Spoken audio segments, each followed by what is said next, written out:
issues. Hello, YouTube. Here I am with, well, Travis Lopez, yeah? Yes, sir.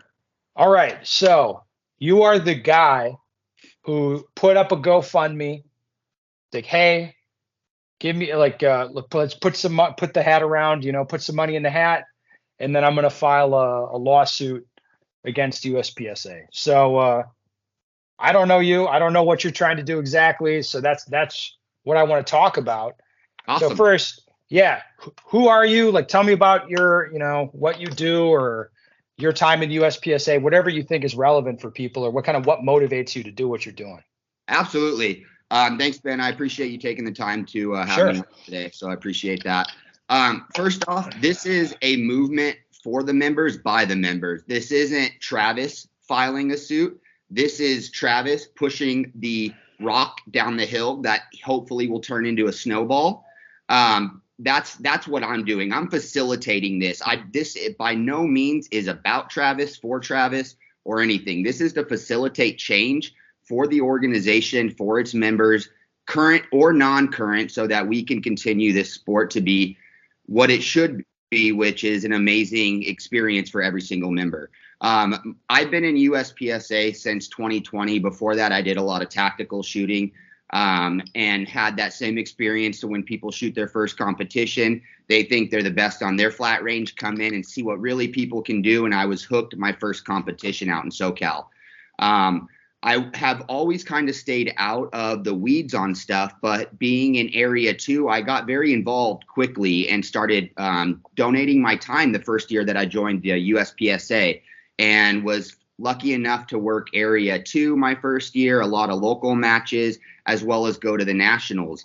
And seeing everything that took place on there, and being in business for the last 15 years, working with high net wealth individuals as well as tech startups, and being a professional finance and accountant, seeing how these organizations were being ran was troublesome. And in the beginning, it was something that I just put down by my side, didn't really worry about, because I was really excited about shooting. Come into late 2020 or early 2022, really things started coming to light that were a lot more in your face, such as misuse of funds, such as when I would post something that I didn't like on USPSA, the area director for my thing reaching out to me directly saying, hey, what are you doing? Why are you doing this?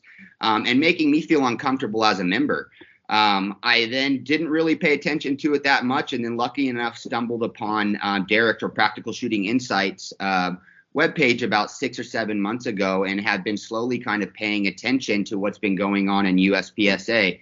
I'm not one to rock the boat. I really love this organization. I haven't wanted to be vocal about certain individuals or really attack any individual by themselves, because I don't think that this is an individual problem. I think that this is a group problem. So after being attacked by an Area 2 director, I decided in 2022, and actually being banned from USPSA Social, I said, I'm not going to renew my membership anymore. And for the last 6 months, I haven't shot a lot of USPSA matches. And that really has bothered me inside, that an organization took away something that was very fun and beneficial to me, and took the fun out of it because it became so political. And that to me was, on a personal note, very tough. And then paying attention to Derek's feed for a while, and then seeing what happened recently at nationals, and then the blatant misuse of funds, and the area directors really just using our, as members, funds to travel around the world and promote USPSA in a fashion that, one, we don't agree with as members, but also that has no cap. It just has become a slush fund. And I don't blame one in particular person. Again, this is not to point fingers at any individual. This is to make the organization better. It's just the organization does not have any guidance or rules or policies set in place to have any controls to actually help run a business. And for me, that was kind of the last straw. That I've always been a person that votes with your money. If you don't agree with the company or don't agree with their policies, you shouldn't spend money there. And for me, I want to be a part of USPSA again. And seeing all of the people voice their concerns over the last 5 or 6 months with no real outlet besides, hey, the only thing that we can do is bring a suit. The only thing we can do is bring a suit. Well, I had heard that long enough. I'm in a position to where I can help facilitate that. So what I did is I picked up the pebble and I threw it down the hill as part of a collective movement. Like I said, by no way is this a Travis movement or a Tilo Sure. shoot. This is a for members by the members to bring the organization back to a true 501c3, a true nonprofit to where its members feel comfortable about donating funds and feeling good about the organization that they back. So what I did is I started this GoFundMe account with a minimum fund of $30,000. To start this, I said that I would match the donations going forward.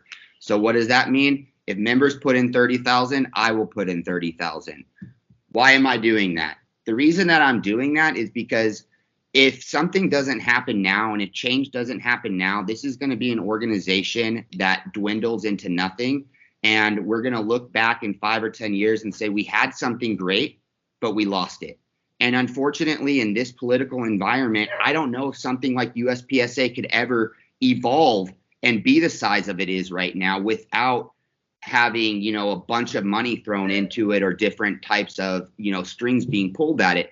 So for me, it's why wouldn't we save this? Why wouldn't we put the effort forward? If this, USPSA brings in millions in revenue, why wouldn't we put a small portion of that by the members to adjust what is wrong and fix that? So for me, what this suit is for is to bring a derivative lawsuit against the organizations. And what that means, it's a lawsuit by the members of the organization against the organization. And the basis of it on this suit is going to be fiduciary mismanagement as well as governance mismanagement. And those are the two bases. And I don't want to get into the minutia. Oh, yeah. So, but how about this? What are you going to be asking the court to do? So what we're going to do, Ben, and what we're trying to do with this derivative lawsuit is to adjust the bylaws. We want to rewrite the bylaws of USPSA to be in line with a normal nonprofit organization so that it allows members a recourse avenue to adjust its leadership if needed. Right now, the nonprofit is running without really any real policies, without any veto or recall action built into the bylaws. So essentially, when you're voted in until a new election happens. There's nothing for the members to do to hold that board or position accountable. So what we want to do is work collectively with the members and our legal team to create a bylaws that is more in line with what it should be and allow for recalls, allow for correct financial fiduciary responsibilities, for correct governance of the organization. Things that should be standard in a normal 501c3 and nonprofit are not taking place within this because it grew from a garage organization to a multi-million organization very quickly. And unfortunately, the business side of it did not grow with it. And we need to adjust that as members. And I feel that if we try to attack any one board member specifically or one policy specifically, that's not going to address the fundamental issues with the organization, that it is the bylaws, which are the foundation of the organization, are not sound. And we need to go back and make that a sound, fundamental part of the organization so that on a go-forward basis, everything is run correctly and that there's avenues for members to voice concerns without having repercussion. Sure. That makes sense what you're saying. However, so let's look back just this year. You might have you might have seen, or maybe you remember when the Area 4 director was not in compliance with the bylaws. He's not a certified range officer. What the bylaws say is if that happens, he just immediately is considered to have resigned and he's off the board. You know the situation I'm talking about? Yes, sir. All right. So what I'd say is they don't follow the bylaws now. The problem is that there's no repercussions for the other board members for not following the bylaws, right? Sure. Tell me more. Tell me more. What we're trying to do is have real accountability, right? So when an elected official comes on, just like an elected official would be for the state of California or for the government, there's a huge amount of accountability that comes with that. And unfortunately, what has been written into the current bylaws, as well as the bylaws that were recently adjusted, don't fit for that. There is no accountability. One instance would be that they made membership meetings now at nationals. So now nationals can be considered a membership meeting, but they didn't put a cap on the amount of spend that can go in for ADs and other people to go for that event. So essentially, you could spend $500,000 on that event and justify it as a business event. We want to shut down all the loopholes, Ben. That's the issue here, is that when one area is fixed, they don't fix the entire thing because they're not rewriting the bylaws. They're adjusting a certain amendment with the current board in there so that they don't unearth any of the previous issues. It's essentially a Band-Aid on top of a Band-Aid. What we're trying to do is come and redo the foundation.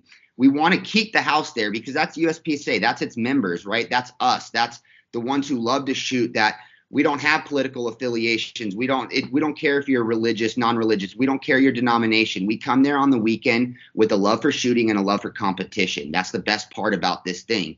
We need to lift that house up, tear out the foundation, and build a new foundation. And that foundation is bylaws in a company such as a nonprofit or any C Corp or any corporation. And that's where we need to start. And that's really where the change is going to be. That's why we're not trying to pinpoint one area.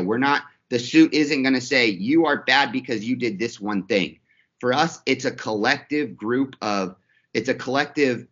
collective actions that are going forth that together, small actions create a stream of mishandling funds, and without proper governance, it will continue to happen. So we need to fix the governance issue, which is the bylaws, and we need to fix the policy issues by making sure that there's actual real fiduciary responsibilities and amendments in there so that there are real expense policies, real things built in so that there's accountability.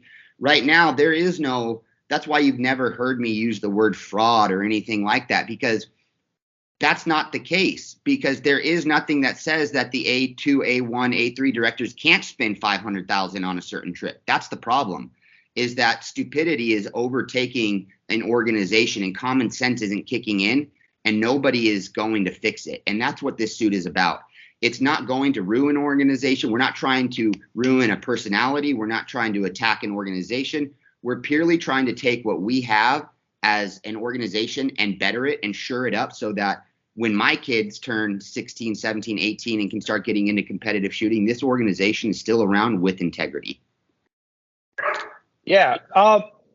Okay. Have you consulted with an attorney about any of this specifically? It sounds like you have. Yeah, absolutely. So like I told you, this is not about me. This is a movement by shooters, for shooters, by members, for members. So what I've done is bring in a collective group of professionals that are USPSA members, former and current, with legal. So we have a few attorneys on there. We have over 75 years of legal experience on the panel. We have CPAs. We have former CFOs, former CTOs. So we're bringing together a collective group of professionals that will help manage these funds. I personally, Travis, will never have access to a bank account where these funds are into. This is not anything to do with me. This has nothing to do with, this is going to have the proper financial oversight by a committee so that this is a member movement. That's why this is a panel made up of members. Whenever anybody reaches out, I personally make time right now to schedule calls with anybody to explain what this is, because this is a movement by members, for members. And that's why they should understand that when they donate, if we don't reach our goal, refund button happens, everybody goes back and we could say, damn, we tried our hardest, but at least we tried. We didn't just sit there and sit back and do nothing.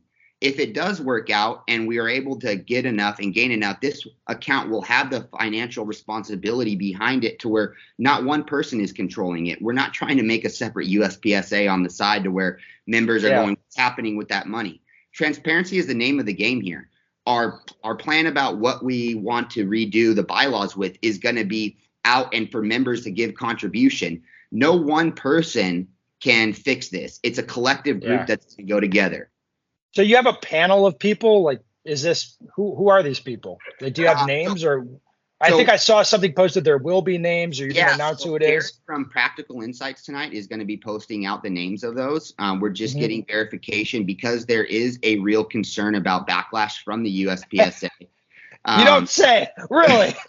There might be backlash. No shit. You personally speaking to the panel that everybody is comfortable with it. They're just updating their professional side as well, because The people that are stepping up to take this on a public, forum aren't just doing this on this forum, right? Their LinkedIn is getting inundated. Everything is getting inundated because people are trying to attack character, right, at this point. So we just want to make sure that the panel feels comfortable with us putting it out. And as of right now, they are, and Derek should be putting that out this evening.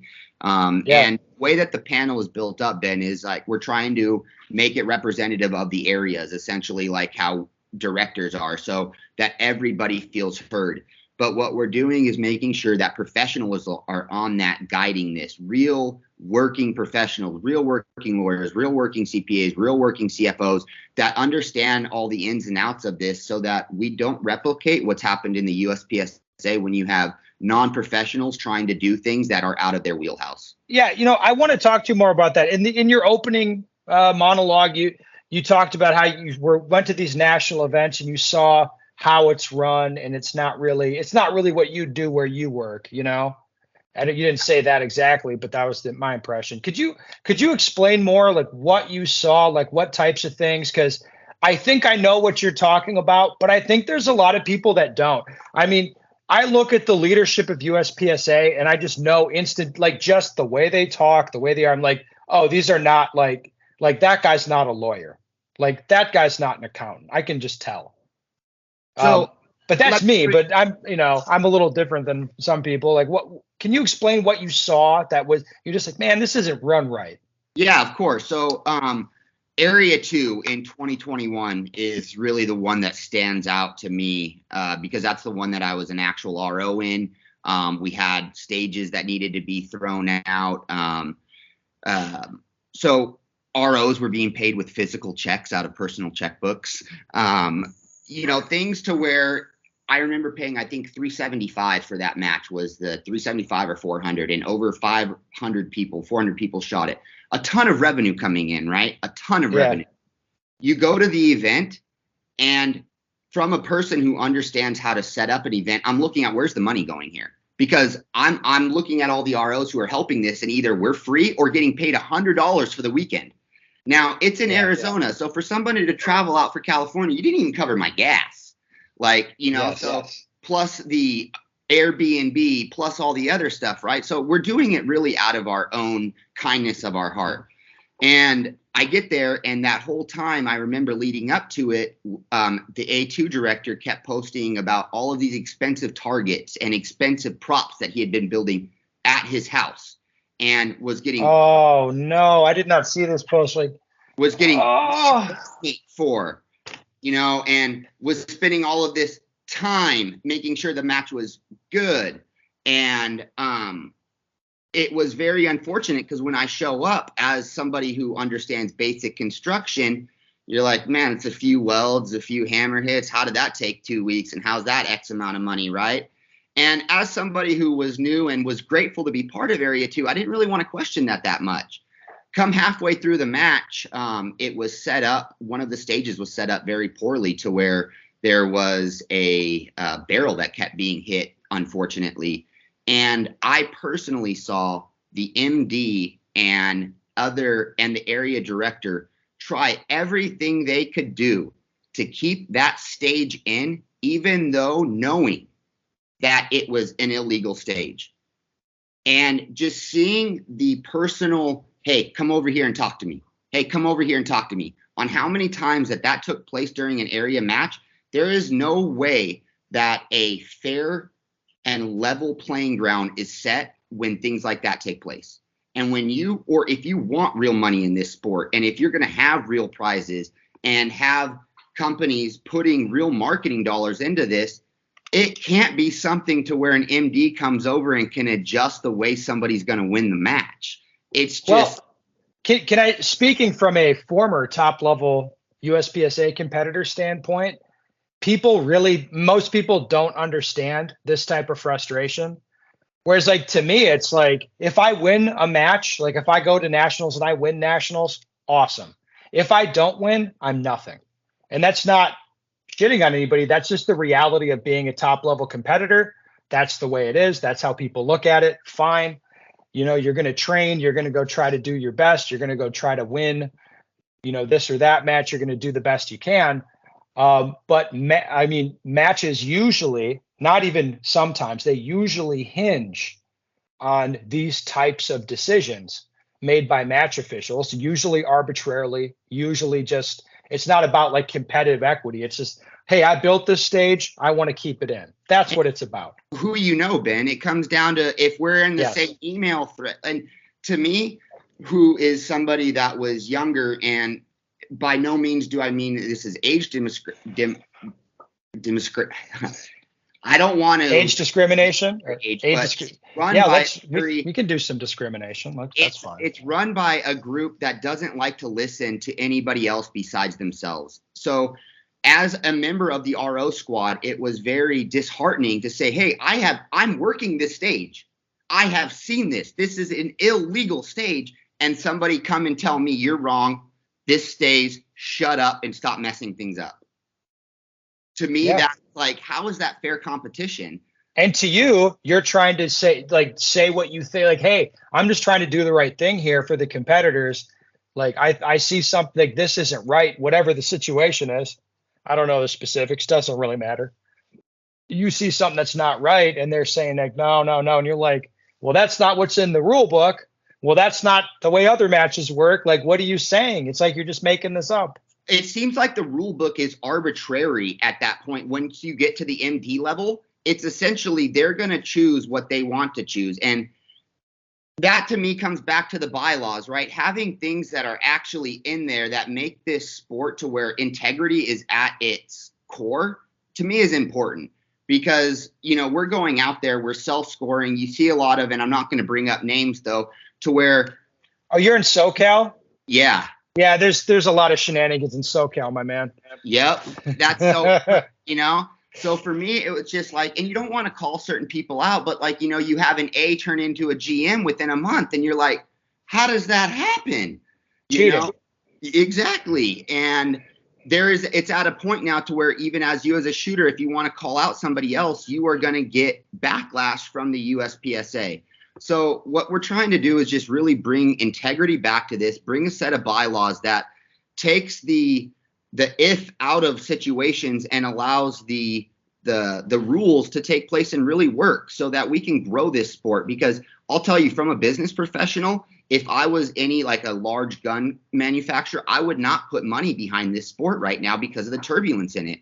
And the fact that we are creating it internally is really disheartening. So that's really what I'm trying to fix here. And that's really from a snowball effect. And like I said, this is not about me. I'm purely the one that just threw the rock down the hill. That's why I don't have access to the funds. I never will. I'm part of an 8-person panel. This is not about me. This is about the members taking back what's theirs. And I always want it to be that. Sure. All right. So let's bottom line this. 8-person panel at some point in the near future. Practical Shooting Insights. Probably, I think tonight, as people see this video, it'll be up pretty soon. Yeah. Eventually, Derek will post the names of the panel. The money, you're looking for $30,000, which you will match with $30,000. Is that right? That's correct. And where are we at now? I think you're 6-8 grand, something we're like about that. 10,000. We're about 65, nearing the 8,000 mark. After we have a $10,000 donation that's waiting right now. If we hit the $10,000 mark tonight, a donor that is being anonymous, will stay anonymous, is going to match that 10 with another 10. Okay.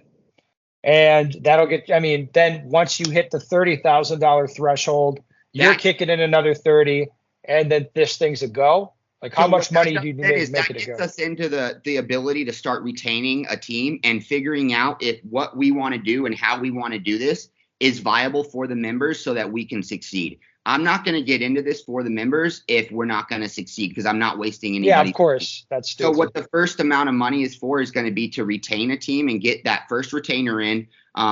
Just for everybody's knowledge, a good attorney is around $300 to $400 per hour.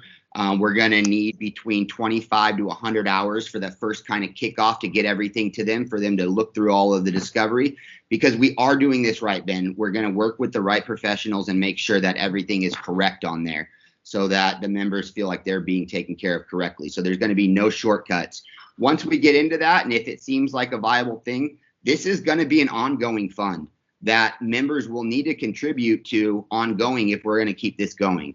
Because it doesn't seem to me like 60 grand doesn't take you across the finish line. What we're looking about, Ben, is around 300,000 in total litigation. With the firms that in Delaware that I'm looking for and looking at, we're getting probably about $100,000 discount. So it's probably going to cost 200. So for the audience, like that sounds like a crazy number. It's not. But to me, like that just means that to me that you're serious, like you actually understand what this is going to take. Yeah. I mean, to be honest with you, like whether or not people like that idea or not, like this is no small feat. Well, that's what do a lawsuit like I'm this. leaving it up to the members, Ben. Either you vote with your money and we can do this, or you don't. But at least I don't have to sit back and I can go to sleep at night saying we tried, and I don't have to continue this rant on the internet, right? I can say that I tried. We did everything we could, but like anything in 2023, it costs money if you're going to do it the right way. And, you know, if I were to sit here and say this is $30,000 and we could, that would just be a flat out lie. It's a lot of money to bring litigation in the right way, just because the discovery process and to bring our attorneys up to speed on all of the issues that go back, 20 years takes time. And we want our attorneys that represent us to be fully up to date on everything that's been going on so that our strategy and the adjusted bylaws reflect that. And just one more question before I let you go. Have you gotten any backlash kind of locally or from, maybe from your area director, your section coordinator, anybody like this? Anybody like reached out to you? No. Because your name's attached to this. Yeah, it is. I definitely put myself out there, and no, I haven't. It's only been raving stuff coming from members about, hey, I appreciate you being the one who picked up the ball. I personally am 100% ready for that backlash, but I'm the type of person that I've been a self-made entrepreneur for the last 17 years. So, you can hate on me all you want. It doesn't bother me one bit. So I just take it as I'm doing something right, So it's going to happen. And I just hope that everybody sees that this is their fight. This isn't one person's fight, that if you want change, we're offering the opportunity, and this is the time to jump on. And it's a collective group effort. Every single member has an opinion. Member now or former member has an opinion, and we want to hear it so that this is your organization again. Right. Well, thank you, Travis, for coming on. For listeners, I'm going to put the link to the GoFundMe. That'll be the first link down in the description. You give money if you want to. Don't give money if you don't want to. I think I'm going to chip in. Like, why not? This will be interesting to play this out. I said I didn't want to sue USPSA, but I'm glad. I mean, I think it's going to be funny no matter what. This is going to be entertaining for sure. And I'll pay just for that. That's fine. Thanks, Ben. I appreciate it. I'll send you some popcorn. All right. Thank you so much, sir. Have a good one. Bye.